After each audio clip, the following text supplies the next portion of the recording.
Hello and welcome to your basic Python course for beginners. Before I begin introducing you to the course, allow me to introduce myself. My name is Matthew Dewey. I am lead programmer at Programming Tut, an educational site geared towards teaching programming practically. In this course, I teach basic Python programming, a course that focuses on students with no prior knowledge of Python or even programming. Python is the world's second largest programming language, on top of being one of the easiest to understand. With this in mind, Python is not only the ideal language to work with, but also a great language that will introduce you to the world of programming.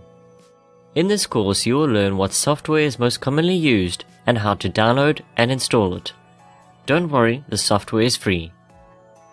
After that, you will learn basic code from simple outputs, like a message saying hello world. By the end of this course, you will know many programming concepts, such as basic variables, conditional operators, user input, loops, and much more. All capped off in the end with a project using what you have learned.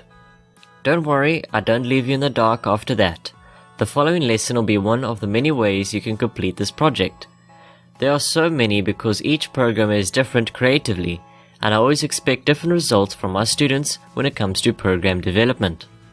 Alan Turing, one of the founding fathers of modern programming, once said, "Programming is best taught through examples." And we take that message to heart here at Programming Tut. That concludes this introduction. In the next video, I'll be giving you a full course overview.